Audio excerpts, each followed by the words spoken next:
बहुत बरसों पहले की बात है, जब देहात की गलियां अब भी मिट्टी से बनी होती थीं और घरों के छप्पर तिनकों और खपरेल से ढंक के रहते थे। उन्हीं दिनों एक छोटा सा गांव आबाद था, जहां जिंदगी सादगी के साथ मगर तंगी में गुजरती थी। उस गांव के किनारे एक जर्जर झोंपड़ी खड़ी थी। वही झोंपड़ी इस किस्से की जमीन है। इस झोंपड़ी में एक गरीब औरत रहती थी। नाजुक जिस्म, पीला चेहरा और थकी हुई आंखें, मगर दिल में ममता का समंदर। उसका शौहर, जिसका नाम गांव वाले तंजो और मजाक में निकम्मा पुकारते थे, दिन भर आवारागर्दी करता, कभी चौपाल पर ताश खेलता, कभी गली कूचों में बेमकसद घूमता। काम धंधे से उसे जैसे दुश्मनी थी। इस औरत के दो छोटे छोटे बच्चे थे, मासूम आंखें, गरीब कपड़े, मगर दिल में उम्मीद के दिए। वो बच्चे मां के आंचल से चिपक कर दुनिया की सख्ती से पनाह लेते। घर के एक कोने में एक बूढ़ा बाप भी था, कमजोर जिस्म, झुकी हुई कमर और चंद सफेद बाल, जिनसे उसकी उम्र की गवाही मिलती थी। उसकी आंखों में कभी पुरानी मेहनत की चमक होती थी, मगर अब वो सिर्फ अपनी औलाद के हालात देखकर आहें भरता। गांव वाले इस खानदान को तुच्छ नजरों से देखते। औरत अपनी पूरी ताकत से घर संभालने की कोशिश करती, मगर निकम्मे शौहर की लापरवाही ने सबको तंगदस्ती की आग में झोंक दिया था। शाम ढलते ही जब दूसरे घरों से धुएं की लहरें उठती और रोटियों की खुशबू हवाओं में घुल जाती, तब इस झोंपड़ी के अंदर सिर्फ खामोशी और बच्चों की भूखी सिसकियां गूंजती। बूढ़ा बाप अक्सर कहता, बेटा, खुदा से डरो, मेहनत करो। पेट की भूख किसी की हंसी मजाक से नहीं मिटती। मगर शौहर हर बार टाल जाता और कह देता, अरे अब्बा, हम क्या कर सकते हैं। उसके ये अल्फाज सुनकर बूढ़े की आंखों में आंसू आ जाते। औरत खामोश हो जाती और बच्चे नींद से पहले कई दफा पूछते, अम्मा, कल खाने को क्या मिलेगा। मगर अम्मा का जवाब सिर्फ आंसुओं की नमी थी। और इस तरह उनकी जिंदगी गम और फक्र की धुंध में घिरी रहती। उस गरीब झोंपड़ी के दिनों में वक्त जैसे ठहर सा गया था। भूख और मुफलिसी ने इस खानदान की रगों में थकान उतार दी थी। मगर एक दिन हुआ जिसने सब कुछ और ज्यादा सख्त कर दिया। औरत, जो इस घर का सहारा थी, जिसके हाथों से बच्चों को 2 निवाले, बूढ़े बाप को एक प्याला पानी और घर की 4 दीवारी को थोड़ा सुकून मिलता था, अब बीमारी में गिर पड़ी। उसके जिस्म में तेज बुखार चढ़ा, चेहरा पीला पड़ गया और आंखों की रोशनी बुझती सी महसूस होने लगी। वह अब पहले की तरह चूल्हे पर बैठकर रोटियां नहीं पका सकती थी, न ही बच्चों की भूख को अपने आंचल से दबा सकती थी। बच्चों के होंठ सूख गए, उनके पेट के अंदर से गुर्राहट की आवाजें आने लगी। एक दिन वो अब्बा से कहने लगे, अब्बा, अम्मा को दवा ला दो, अम्मा को ठीक कर दो, हमें भूख लगी है। मगर निकम्मा शौहर सिर झुकाकर खड़ा रहता। उसके पास न पैसे थे, न हिम्मत, न कोई रास्ता। वह कभी गांव की चौपाल की ओर जाता, कभी पड़ोसियों की झोंपड़ी की तरफ झांकता, मगर जब हाथ फैलाने का वक्त आता तो उसकी जुबान बंद हो जाती। पड़ोसियों ने शुरू के दिनों में मदद की। किसी ने आधा सेर आटा दे दिया, किसी ने 2 प्याले चावल थमा दिए। मगर गांव की अपनी भी मजबूरियां थीं। हर घर का चूल्हा बड़ी मुश्किल से जलता, हर किसी की झोली तंग थी। धीरे धीरे लोग कतराने लगे। कोई कहता, हमारे पास भी कुछ नहीं। कोई सिर फेर कर निकल जाता। बूढ़ा बाप अपने कमजोर हाथों से कभी लाठी पकड़कर दरवाजे तक जाता और आसमान की तरफ देखता, फिर लौटकर अपने कमरे में बैठ जाता। उसकी आंखें भर आती और वह बुदबुदाता, ऐ खुदा, इन मासूम बच्चों पर रहम कर। औरत बिस्तर पर पड़ी पड़ी कराहती। उसके होंठ सूख जाते और वह बच्चों को ताकती। बच्चों की आंखों में आंसू आते तो वह अपनी हिम्मत जुटाकर कहती, बेटा, अल्लाह बड़ा रहम करने वाला है, शायद कल बेहतर होगा। लेकिन बच्चों का मासूम दिल कब तक सब्र करता। भूख की आग ने उन्हें कमजोर बना दिया। कभी वे मिट्टी में खेलते खेलते गिर पड़ते, कभी आंगन के एक कोने में बैठकर सुबकते। शौहर के लिए यह मंजर जैसे आईना था। उसके कानों में हर रोज बच्चों की आवाजें गूंजती, अब्बा, खाने को क्या है, और उसका दिल शर्म से डूब जाता। गांव के लोग अब बातें बनाने लगे। कोई कहता, देखो, मर्द जिंदा है, मगर औरत और बच्चे भूख से तड़प रहे हैं। दूसरा कहता, यह सब उसके निकम्मेपन का नतीजा है, अगर मेहनत करता तो घर की हालत ऐसी ना होती।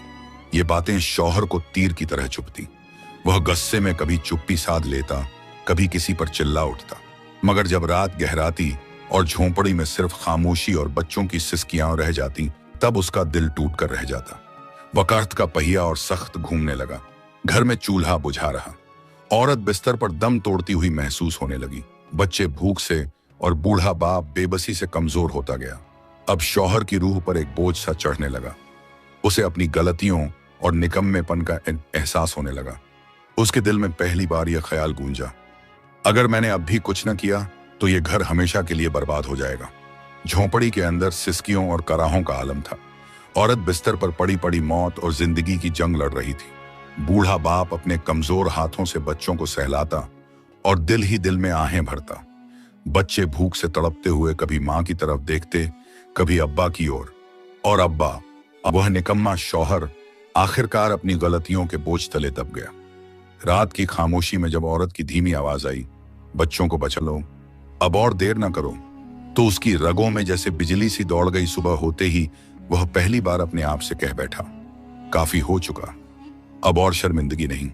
अगर मेरी वजह से यह घर बर्बाद हुआ तो अल्लाह के सामने क्या जवाब दूंगा। अब मुझे काम की तलाश करनी होगी, चाहे जैसी भी मेहनत क्यों ना करनी पड़े।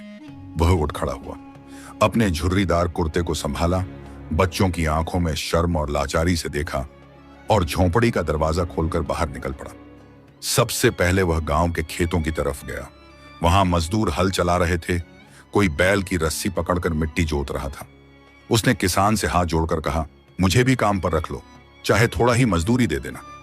किसान ने दया की नजरों से देखा और कहा, अगर काम करना जानते हो तो रहो। वह मिट्टी में कूद पड़ा। हाथों में हल्की ताकत थी मगर हिम्मत टूट चुकी थी। दोपहर तक काम किया मगर धूप और थकान ने उसे चूर कर दिया। सांसें फूलने लगीं और हाथ पांव जवाब दे बैठे। किसान ने सर हिलाया और बोला, तुमसे यह काम नहीं होगा, जाओ कहीं और कोशिश करो। उसका सिर शर्म से झुक गया। इसके बाद वह गांव के किनारे वाले बाग की तरफ बढ़ा। वहां लोग पेड़ों से फल तोड़ रहे थे, टोकरी भर रहे थे। उसने मालिक से गुजारिश की, मुझे भी काम दे दो, मेरे घर में भूख है, औरत बीमार है। मालिक ने कहा, ठीक है, इन पेड़ों से फल उतार लो। वह पेड़ पर चढ़ा मगर जैसे ही शाख पर कदम रखा उसका पैर फिसल गया और वह जमीन पर गिर पड़ा। मजदूर हंसने लगे। मालिक ने नाराज होकर कहा, अरे तुमसे यह भी ना हुआ, जाओ, हमें बेकार लोगों की जरूरत नहीं। उसकी आंखें नम हो गईं। आखिरकार वह जंगल की तरफ निकल पड़ा। वहां लकड़हारे कुल्हाड़ी से पेड़ काट रहे थे। उसने हिम्मत करके एक लकड़हारे से कहा, भाई मुझे भी संग ले लो, मैं मेहनत करूंगा। लकड़हारे ने तरस खाकर उसे एक छोटी कुल्हाड़ी पकड़ा दी मगर लकड़ी रहा था। दिल में बोझ था, आज भी मैं कुछ न ला सका। बच्चे फिर भूखे सोएंगे। अम्मा की दवा न आई। अब्बा की आंखों में आंसू बढ़ गए। और मैं तो सिर्फ नाकामी का बोझ ढो रहा हूं। उसकी आंखें नम थीं मगर दिल में कहीं ना कहीं यह एहसास जागा, मेरे अंदर हिम्मत की कमी है, मगर शायद तकदीर ने मेरे लिए कोई और रास्ता रखा है। वह यह सोचते सोचते गांव के कुएं की तरफ बढ़ गया। थका हारा, नाकाम और शर्म से टूटा हुआ शौहर उस शाम गांव के रास्तों से गुजरते हुए कुएं के किनारे आ पहुंचा। आसमान पर ढलते सूरज की सुर्ख रोशनी बिखरी हुई थी और दूर खेतों से लौटते बैलों की घंटियां बज रही थीं। मगर उसके दिल में सन्नाटा था, भूख, गम और बेबसी का सन्नाटा। दवा न दिला सका, बूढ़े अब्बा की आंखों से आंसू पोंछ न सका। अब मुझसे और क्या रह गया है। उसकी आवाज कभी ऊंची हो जाती, कभी धीमी पड़ जाती, जैसे पागलपन का आलम हो। कभी वह जमीन पर मुक्के मारता, कभी आसमान की तरफ देखकर सवाल करता। तभी अचानक कुएं और तालाब की हवा में एक अजीब सी सरसराहट गूंजी। पानी की सतह पर लहरें उठी, जैसे किसी ने पत्थर फेंक दिया हो। चारों तरफ ठंडी हवा चली और उस हवा के साथ चार परछाइयां धीरे धीरे नमूदार होने लगी। वह घबरा गया।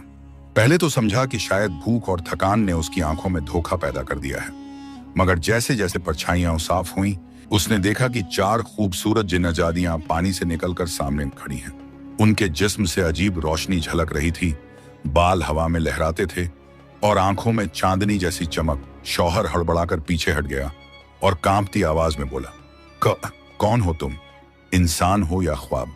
चारों जिन्नजादियां आपस में कानाफूसी करने लगी। एक ने कहा, ये वहां हम हर रात इसके घर की कराहें सुनते थे, आज इसकी बेबसी इसे यहां ले आई है। तीसरी जिन्नजादी ने कहा, मगर देखो ये कितना शर्मिंदा और लाचार है, इसका दिल टूटा हुआ है। चौथी बोली, इसीलिए हमें इसका इम्तिहान लेना चाहिए। अगर यह सचमुच तौबा कर चुका है तो मदद करनी चाहिए। शौहर की आंखों से आंसू बहने लगे। उसने हाथ जोड़कर कहा, मैं जानता हूं कि मैं गुनहगार हूं, मैंने अपनी जिंदगी बर्बाद कर दी, मगर मेरे बच्चे मासूम हैं, उनका क्या कसूर है? मेरी औरत बिस्तर पर पड़ी है, बूढ़ा बाप बेबस है। अगर तुम सचमुच आसमान की मखलूक हो। चारों जिन्नजादियां एक दूसरे को देखने लगी। फिर उनमें से सबसे बड़ी ने अपनी हथेली से एक अजीब सी चीज निकाली, एक छोटी सी चक्की, मगर उसमें से हल्की हल्की रोशनी निकल रही थी। उसने कहा, यह हमारी नेमत है, मगर याद रखना, इसे लालच और धोखे के लिए मत इस्तेमाल करना। जब भूख लगे इसे घुमा देना, यह तुम्हें हर तरह का खाना देगी, रोटियां, दाल, सब्जी, दूध, मक्खन, जो चाहो। बाकी जिन्नजादियां भी बोली, अगर तूने दोबारा निकम्मापन दिखाया तो यह चक्की तुझसे छिन जाएगी, मगर अगर तूने इसे नेक रास्ते में इस्तेमाल किया तो तेरे। उसकी आंखों में आशा की चमक लौट आई। वह बार बार कहने लगा, शुक्र है, शुक्र है, मैं वादा करता हूं अब कभी निकम्मा न बनूंगा। चारों जिन्नजादियां ठंडी हवा की तरह गायब हो गईं। तालाब और कुआं फिर से खामोश हो गया, मगर शौहर के हाथ में अब वह जादुई चक्की थी जिससे उसकी जिंदगी बदलने वाली थी। शौहर, जो कल तक निकम्मापन और नाकामी का नाम था, उस रात चक्की को अपने कांपते हाथों में पकड़कर झोंपड़ी लौटा। बच्चों की भूखी आंखें, औरत की कराहती सांसें और बूढ़े बाप की नम निगाहें देख उसका दिल भर आया। सब उसके इर्द गिर्द बैठे थे जैसे किसी चमत्कार की आस में। उसने थरथराती आवाज में कहा, जमीन पर रखा और धीरे धीरे घुमाया। पहले तो झोंपड़ी में सन्नाटा छा गया, सब सांस रोके देख रहे थे। फिर अचानक चक्की से एक अजीब सी खुशबू उठी। रोटियां, पराठे, मक्खन, दूध, दाल, सब्जी, हर चीज जैसे एक एक करके बाहर निकलने लगी। बच्चे हैरान रह गए। उन्होंने दौड़कर थालियां भर ली। अम्मा देखो, अम्मा, रोटियां खुद ब खुद निकल रही हैं। औरत की आंखों में आंसू आ गए। उसने पहली बार कई दिनों बाद अपने बच्चों को पेट भरकर खाते देखा। बूढ़ा बाप भी रोटियों की खुशबू से भर आया और उसने कहा, शुक्र है ए खुदा, तूने हमारी पुकार सुन ली। उस रात झोंपड़ी में रोशनी और खुशहाली। अगले दिन गांव भर में यह खबर फैल गई। लोग कहने लगे, अरे देखो, कल तक निकम्मा आदमी भूखा घूमता था, आज उसके घर में थालियां भर भर कर खाने आ रहे हैं। कुछ लोग हैरानी से देखते, कुछ लोग दुआएं देते, मगर कुछ की आंखों में जलन और लालच की चमक पैदा हो गई। उसी गांव के पास एक दूसरा गांव था। वहां का बनिया, जो लालच और धोखे में मशहूर था, इस खबर को सुनकर बेचैन हो उठा। उसने सोचा, अगर यह चक्की सचमुच जादुई है तो इसे अपने हाथ में लाना होगा। ऐसे खजाने को कोई गरीब संभाल ही नहीं सकता। वह एक शाम शौहर के घर पहुंचा। मीठी बातें करता हुआ बोला, भाई, सुना है अल्लाह ने तुम पर रहमत बरसाई है। मैं तो बस देखने आया हूं, तुम्हारी खुशियों में शरीक होना चाहता हूं। शौहर भोलेपन से मुस्कुरा पड़ा। उसने चक्की का राज छुपाना चाहा, मगर बच्चे मासूमियत से बोल पड़े, चाचा जी देखिए, ये हमारी जादुई चक्की है, इससे खाना निकलता है। बनिए की आंखों में लालच की चमक और गहरी हो गई। उसने मन ही मन योजना बना ली। कुछ दिन बाद जब सब गहरी नींद में थे, बनिया चुपके से झोंपड़ी में घुसा। उसने चारों ओर देखा और चक्की को उठा लिया, धीरे से निकल गया और रातों रात अपने गांव लौट गया। वक्त का कोई हिसाब ना होगा, सोना चांदी, खाना पीना सब इसी से निकलवाऊंगा। उसने चक्की को घुमाना शुरू किया। पहले तो हल्की आवाज आई, मगर फिर कुछ भी ना निकला। न रोटी, न दाल, न सोना। चक्की खामोश रही। बनिया बार बार घुमाता, मगर चक्की बेअसर रही। वह गुस्से से चीख पड़ा, धत्त तेरे की, यह चक्की धोखा है। इधर शौहर की झोंपड़ी में सुबह बच्चों ने भूख से चिल्लाना शुरू किया। उसने चक्की ढूंढी, मगर कहीं न मिली। औरत ने कांपते स्वर में पूछा, कहीं यह चोरी तो नहीं हो गई? बूढ़ा बाप ने गहरी सांस भरकर कहा, यह दुनिया ऐसी ही है। नेमतें जब गरीब के पास आती हैं तो अमीर लोग छीन लेते हैं। शौहर का दिल फिर से टूटने लगा। उसने सोचा, क्या मेरी किस्मत ही ऐसी है, जो भी मिले छिन जाए? क्या मैं कभी अपने बच्चों को चैन दे सकूंगा? उसकी आंखों में आंसू उमड़ आए, मगर उसे खबर न थी कि यह सिर्फ इम्तिहान की शुरुआत थी। चक्की के चोरी हो जाने के बाद झोंपड़ी फिर से गम और भूख की अंधेरी गुजरगाह में डूब गई। बच्चे दिन रात रोते, औरत का बुखार बढ़ता जाता, बूढ़ा बाप खामोशी में आहें भरता और शौहर का दिल शर्म और बेबसी के बोझ तले दबता। वह रात को कुएं के किनारे बैठकर फिर वही बड़बड़ाने लगा, या अल्लाह, तूने मुझे रहमत दी थी, मगर मैंने उसका हक़ अदा ना कर सका। एक धोखेबाज ने उसे मुझसे छीन लिया। क्या मेरी तकदीर हमेशा रुसवाई ही लिखी गई है? उसकी यह तड़प फिर आसमान तक पहुंची और अचानक तालाब की सतह पर वही ठंडी हवा चली, पानी से लहरें उठीं और चारों जिन्नजादियां एक बार फिर सामने आ गईं। उनकी आंखों में अब नाराजगी की चमक थी। सबसे बड़ी बोली, हमने तुझे नेमत दी थी और तूने उसकी हिफाजत ना कर सका। क्या तू हमेशा दूसरों को अपना सब कुछ लुटाता रहेगा? शौहर ने सर झुका लिया। उसकी आंखों से आंसू गिर रहे थे। उसने हाथ जोड़कर कहा, मुझसे गलती हुई, मैं घाफिर रहा, मगर कसम है मेरे मासूम बच्चों की भूख की। अब अगर तुम मुझे मौका दोगी तो मैं हर हाल में उसकी हिफाजत करूंगा। जिन्नजादियां एक दूसरे को देखने लगी। आखिरकार उनमें से एक ने अपने आंचल से एक छोटा सा पिंजरा निकाला। उस पिंजरे में एक खूबसूरत सफेद मुर्गी थी। उसके पंख मोती की तरह चमकते थे और आंखें लाल माणिक जैसी दमकती। वह बोली, यह जादुई मुर्गी है। जब यह अंडा देगी तो उसमें से सोना और चांदी निकलेगा, मगर याद रखना, इसे लालच का जरिया मत बनाना। इसकी बरकत संभाल कर रखना। अगर फिर धोखा खाया तो समझ लेना हमारी रहमत तेरे लिए हमेशा के लिए खत्म हो जाएगी। शौहर कांपते हाथों से वह पिंजरा लेने लगा और बार बार शुक्रिया अदा किया। वह झोंपड़ी लौटा। बच्चे दौड़कर पिंजरे को देखने लगे। औरत ने भी पहली बार कई दिनों बाद मुस्कुराकर कहा, क्या यह हमें भूख से बचा लेगी? शौहर ने हाँ में सिर हिलाया। मुर्गी ने पहली रात ही एक अंडा दिया। जब उसे तोड़ा गया तो उसमें से सोने की चमक निकली। बूढ़ा बाप खुदा का नाम लेकर कहने लगा, अल्लाह तू बड़ा कारसाज है। अब घर में रोटियां पकने लगी, बच्चों के चेहरे खिलने लगे। धीरे धीरे उन्होंने सोना बेचकर औरत की दवा खरीदी। उसके जिस्म की हालत बेहतर होने लगी। मगर खुशहाली की खबर फिर बाहर पहुंची। वही लोभी बनिया जिसने चक्की चुराई थी अब और बेचैन हो उठा। उसने सुना इस बार उस निकम्मे के पास जादुई मुर्गी आ गई है जो सोने चांदी के अंडे देती है। उसकी आंखों में लालच और बढ़ गया। उसने सोचा, पहली चक्की तो मेरे काम की न निकली, मगर यह मुर्गी, यह तो मुझे अमीर बना सकती है। अगर यह मेरे हाथ लग गई तो मैं पूरे इलाके का सबसे बड़ा स्पड़ी में दाखिल हुआ। सब गहरी नींद में थे।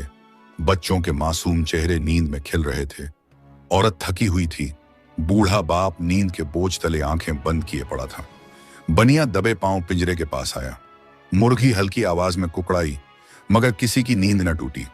उसने पिंजरा उठाया और चुपचाप बाहर निकल गया। सुबह होते ही शौहर ने पिंजरा ढूंढा, मगर पिंजरा गायब था। उसके चेहरे का रंग उड़ गया। बच्चे रोने लगे, अब्बा हमारी मुर्गी कहां गई? हमारे सोने के अंडे? औरत ने सिर पकड़ लिया। बूढ़ा बाप ने भारी आवाज में कहा, यह वही बनिए की कारस्तानी है। उसने पहली बार भी छीना, अब फिर वही किया। उधर बनिया अपने गांव लौटकर खुशी खुशी पिंजरा खोला और बोला, चलो अब देखता हूं हर दिन सोने के अंडे कैसे मिलते हैं। मुर्गी ने पहली ही रात अंडा दिया। उसने अंडा तोड़ा और उसमें से सचमुच सोने की चमक निकली। उसकी आंखें लालच से चौड़ी हो गईं। वाह, अब तो मैं हमेशा के लिए अमीर हो गया। मगर उसका लालच बढ़ता ही चला गया। उसने मुर्गी की तरफ देखा और बुदबुदाया, क्यों ना इसे काट ही डालूं? इसका पूरा खजाना इसके पेट के अंदर छुपा होगा। उसने तुरंत छुरी उठा ली और मुर्गी को काट डाला। मगर जब पेट चीर कर देखा तो न सोना निकला, न चांदी, सिर्फ खून और मांस। उसकी आंखें फटी की फटी रह गईं। हाय, मैंने अपनी ही बरकत खत्म कर दी। वह गुस्से और पछतावे से पिंजरा पटक कर बैठ गया। इधर शौहर की झोंपड़ी फिर अंधेरे में डूब गई। दूसरी बार नेमत उसके हाथ से निकल गई। बच्चे भूख से रोते, औरत की आंखें नम हो जाती। बूढ़ा बाप फिर से आहें भरने लगा।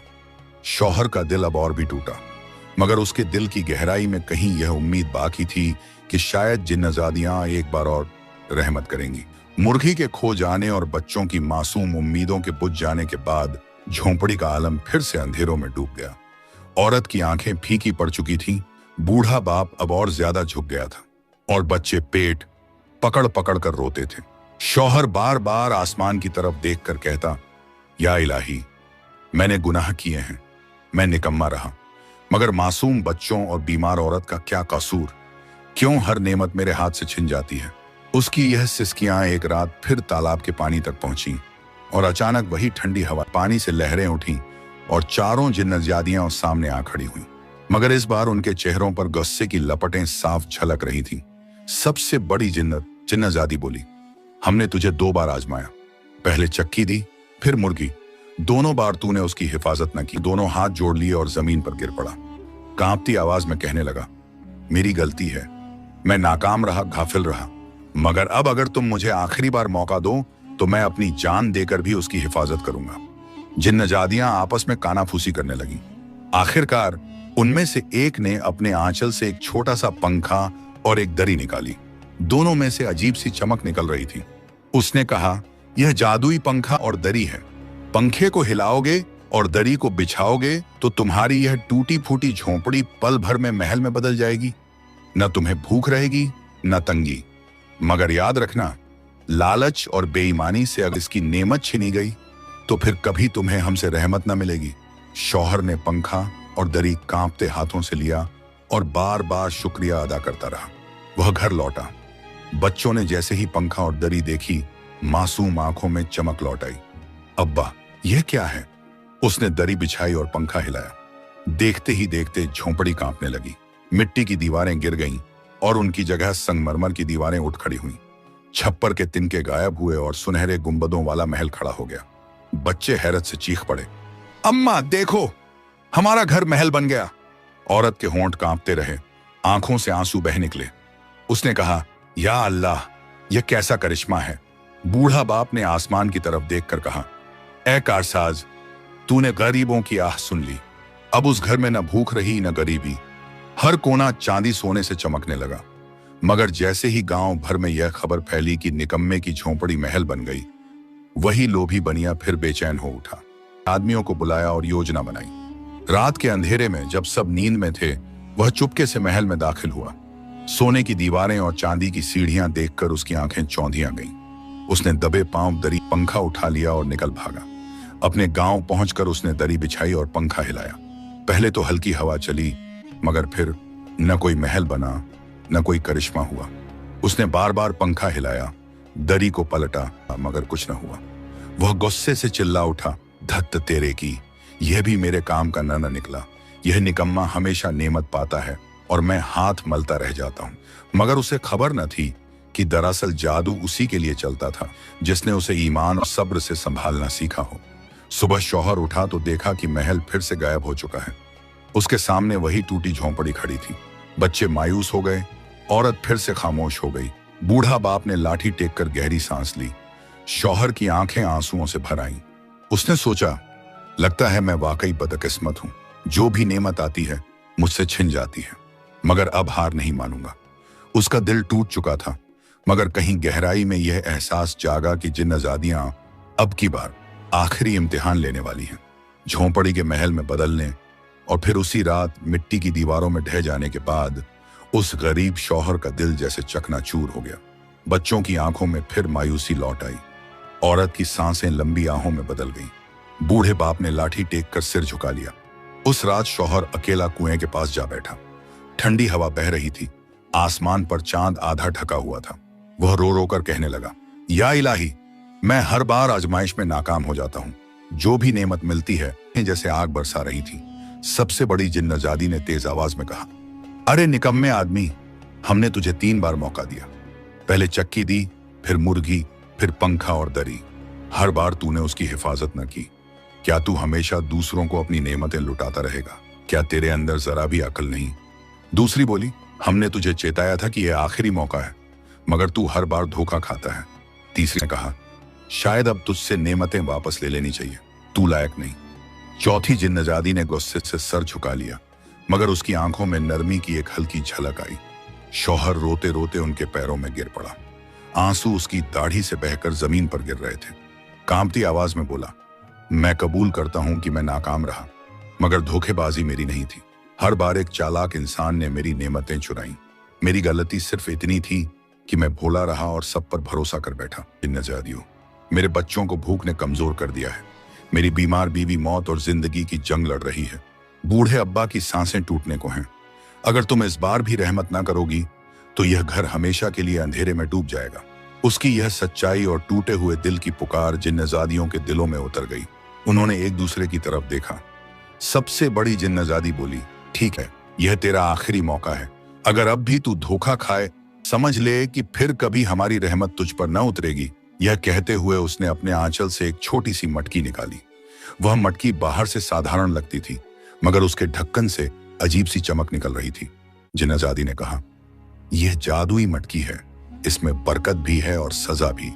नेक आदमी के हाथों में यह रहमत है, मगर लालची और धोखेबाज के लिए यह आफत बन जाएगी।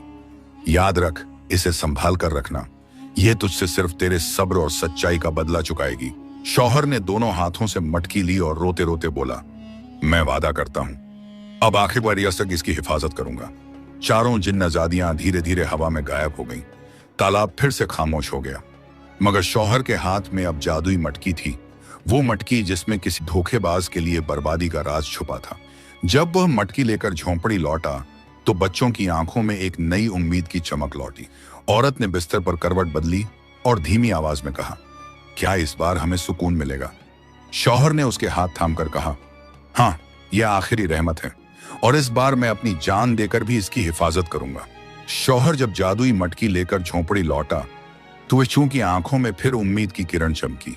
औरत ने थकी हुई सांसों के साथ आंखें खोली और बोली, क्या इस बार भी हमारी तकदीर पलटेगी या फिर वही मायूसी लौट आएगी? शौहर ने उसकी हथेली पकड़कर कहा, नहीं, इस बार ऐसा ना होगा। यह मटकी मेरी आखिरी जिम्मेदारी है, मैं इसे जान देकर भी संभालूंगा। अब कोई धोखेबाज इसे हमसे छीन न पाएगा। बूढ़ा बाप ने गहरी सांस लेकर दुआ दी, खुदा तुझे हिम्मत दे बेटा, अब औरत और बच्चों की मासूम आंखों को आंसू न देखने देना। शौहर ने मटकी को घर के बीच रखा। पहले तो सबने सोचा कि शायद इसमें खाने पीने की बरकत होगी, मगर जब बच्चों ने मटकी खोलने की जिद की तो उसने कहा, नहीं, इसे ऐसे ही मत खोलो, यह अल्लाह की रहमत है, मगर इसमें इम्तिहान भी छुपा है। जब वक्त आएगा तभी इसे खोलेंगे। मगर गांव वालों तक फिर खबर पहुंची, अब के बार उस निकम्मे के हाथ में एक जादुई मटकी आई है। लोग कानाफूसी करने लगे, कोई हैरत से देखता, कोई कहता, इस बार देखना उसकी तकदीर पलटेगी। मगर कुछ की आंखों में फिर वही जलन और लालच की चमक पैदा हो गई। वही लोभी बनिया जिसने पहले चक्की और मुर्गी चुराई थी, अब की बार और भी बेचैन हो उठा। उसने अपने आदमियों से कहा, यह आखिरी मौका है, इस मटकी में जरूर कोई बड़ा खजाना होगा। अगर यह मेरे हाथ लग गई तो मैं इस इलाके का सबसे बड़ा बादशाह बन जाऊंगा। उसने योजना बनाई और एक रात चुपके से झोंपड़ी में दाखिल हुआ। सब गहरी नींद में थे। बच्चों के मासूम चेहरे मां की गोद में सुकून से टिके हुए थे। बूढ़ा बाप खटिया पर करवट बदले पड़ा था। बनिए ने धीरे धीरे मटकी उठाई और मुस्कुराकर बोला, अब सारा खजाना मेरा होगा। ज्यों ही उसने मटकी का ढक्कन खोला, अंदर से अजीब सी गूंज निकली। पहले तो उसने सोचा कि शायद सोना चांदी की चमक बाहर निकलेगी, मगर अचानक मटकी से एक भयानक आवाज गूंजी, धोखेबाज, अब तू अपनी सजा भुगत। और उसी वक्त मटकी से सैकड़ों काली मक्खियां निकली। वे भनभनाते हुए बनिए पर टूट पड़ी। उसके चेहरे पर, आंखों पर, कानों पर डंक मारने लगी। वह चीख पड़ा, बचाओ बचाओ, यह क्या आफत है। मक्खियों के साथ साथ एक लकड़ी का डंडा भी बाहर निकला। वह अपने आप हवा में उठकर बनिए की पीठ पर बरसने लगा। हर चोट उसके लालच की सजा सुना रही थी। बनिया इधर उधर भागता, मगर डंडा उसके पीछे पीछे मारता। उसकी चीखें पूरे गांव में गूंज उठी। लोग दरवाजे खोलकर देखने लगे। किसी ने कहा, यह तो वही बनिया है जिसने पहले भी चक्की और मुर्गी चुराई थी। दूसरे ने कहा, आज अल्लाह ने इसे इसकी तेरी हरकतों का सजा दी है। बनिए के कपड़े फट गए, उसका चेहरा सूज गया और मक्खियां उसे हर तरफ से डस रही थीं। वह गिर पड़ा और कांपती आवाज में कहने लगा, मुझे माफ कर दो, मैं मानता हूं मैंने धोखा किया, अब कभी किसी गरीब की नेमत नहीं छीनूंगा। मगर डंडा तब तक मारता रहा जब तक उसके मुंह से बार बार तौबा और माफी के अल्फाज न निकल गए। आखिरकार मटकी का ढक्कन अपने आप बंद हो गया और सब कुछ खामोश हो गया। बनिया जमीन पर पड़ा हाँफ रहा था। गांव वाले हंसने लगे और कहने लगे, जो दूसरों का हक मारता है उसकी यही हालत होती है। सुबह होते ही मटकी से एक अजीब चमक उठी। उस चमक के साथ साथ पहले चक्की, फिर मुर्गी और फिर दरी पंखा सब झोंपड़ी में वापस आ गए। बच्चे खुशी से झूम उठे। औरत ने अल्लाह का शुक्र अदा किया। बूढ़ा बाप की आंखों में सुकून का नूर उतर आया। शौहर ने मटकी को माथे से लगाया और कहा, आज मुझे यकीन हो गया कि मेहनत और सब्र से ही रहमत कायम रहती है, और धोखेबाज चाहे कितना ही चालाक क्यों ना हो, आखिरकार उसकी रुसवाई जरूर होती है। सुबह की सफेद रोशनी जब झोंपड़ी की टूटी दीवारों से छनकर अंदर पहुंची तो पूरा घर जैसे किसी नई जिंदगी की खुशबू से भर गया। बच्चों ने आंखें खोली तो देखा उनके सामने वही जादुई चक्की रखी है जिस पर कभी रोटियां और पकवान निकलते थे। पास ही वही चमकदार सफेद मुर्गी पिंजरे में बैठी है। जमीन पर वही जादुई दरी बिछी है और कोने में वही पंखा रखा है, और सबसे बढ़कर बीच में वही रहस्यमयी मटकी रखी थी जो धोखेबाजों के लिए आफत और नेक दिल के लिए रहमत थी। बच्चे खुशी से उछल पड़े। अब्बा, सब कुछ वापस आ गया, हमारी चक्की, हमारी मुर्गी, हमारी दरी। औरत ने थकी हुई आंखों से यह मंजर देखा तो उसकी आंखों से आंसू बह निकले। उसने कांपते होंठों से कहा, या अल्लाह, तू कितना बड़ा कारसाज है जिसने हमारी तंगदस्ती को दौलत में बदल दिया। बूढ़े बाप ने आसमान की तरफ हाथ उठाकर दुआ की, या रहमान, तूने इन मासूमों की पुकार सुन ली, अब हमें गुमराही से बचा और सच्चाई पर कायम रख। दिन चढ़ने से पहले ही यह खबर पूरे गांव में फैल गई। लोग कहते फिरते, जिस आदमी को हम निकम्मा कहते थे, आज वही अल्लाह की रहमत का हकदार बना है। गांव के गरीब बच्चे उसकी झोंपड़ी की ओर दौड़े। भूखे प्यासे लोग उसके दरवाजे पर आए। शौहर ने बिना किसी लालच के चक्की घुमाई और सबको खाना बांट दिया। गांव की औरतें दुआएं देती, बच्चे हंसते, बूढ़े उसकी पीठ थपथपाते। धीरे धीरे पड़ोस के गांवों तक उसकी शोहरत फैली। लोग कहने लगे, यह आदमी अब गरीब नहीं रहा, मगर उसने अमीरी में भी सब्र और सादगी नहीं छोड़ी। उधर बनिया, जो लालच और धोखेबाजी का नाम था, गांव भर में रुसवा हो चुका था। उसका चेहरा सूजा हुआ, कपड़े फटे हुए और आंखें लाल थीं। लोग उसे देखकर कहते, यह वही है जिसने हर बार धोखा किया और आखिरकार मटकी ने इसे सबक सिखा दिया। बनिया सर झुकाकर चलता और बच्चों तक की हंसी उसके पीछे पड़ जाती। अब शौहर ने अपने हाथों से दरी बिछाई, पंखा हिलाया और झोंपड़ी को फिर से एक छोटे मगर मजबूत घर में बदल लिया। मगर इस बार उसने सोने चांदी का ढेर न लगाया, न महलों की दीवारें उठाई। उसने सिर्फ उतना ही बनाया जितना उसकी और उसके बच्चों की जरूरत थी। औरत ने चैन की सांस ली, बच्चे पेट भरकर सोने लगे। बूढ़ा बाप अपने बेटे की आंखों में नूर देखकर मुस्कुराने लगा। गांव वाले अब उसे निकम्मा न कहते, बल्कि सब्र वाला और रहमत वाला कहते। शौहर की आंखों से हर रोज आंसू निकलते, मगर अब वो आंसू गम के नहीं, शुक्र और राहत के थे। वह कहता, आज मुझे यकीन हो गया कि नेमत की असली हिफाजत मेहनत और सब्र से होती है, और जो लोग लालच में पड़ते हैं उन्हें आखिरकार रुसवाई मिलती है। शौहर ने जब सब कुछ वापस पाया, चक्की, मुर्गी, दरी, पंखा और मटकी, तो उसके दिल में यह ख्याल जागा कि ये सब अल्लाह की रहमत है, मगर असली इम्तिहान इनकी हिफाजत नहीं बल्कि मेहनत और सब्र है। उसने एक दिन सबको बुलाया और कहा, मेरे बच्चों, मेरी औरत, मेरे अब्बा, अब हम इन जादुई चीजों पर भरोसा नहीं करेंगे। मैं इन्हें वहीं लौटा दूंगा जहां से आई थी, क्योंकि असली नेमत वही है जो मेहनत से मिले। उसने चक्की, मुर्गी, दरी और पंखा उठाकर तालाब के पास रखा। फिर जिन नजादियों को पुकारा, वो चारों सामने आई और हैरत से बोली, क्या तुझे इनकी अब जरूरत नहीं? शौहर ने आंखें झुकाकर कहा, मेरी जरूरत अब सिर्फ मेहनत और हलाल की रोटी है। मैं अपनी और औलाद की जिंदगी मेहनत से चलाना चाहता हूँ। जिन नजादियों की आंखों में नूर चमक उठा। उन्होंने कहा, तूने आखिरकार सबक सीख लिया, यही असली दौलत है। उस दिन से शौहर खेतों में मेहनत करने लगा। कभी लकड़ी काटता, कभी मजदूरी करता। जो भी कमाता उसी से बच्चों को खिलाता। अब न भूख का डर था, न चोरी का गम। औरत की आंखों में सुकून उतर आया। बूढ़े बाप की दुआएं उसके साथ रहने लगी। बच्चे भी समझ गए कि मेहनत की रोटी ही सबसे मीठी होती है।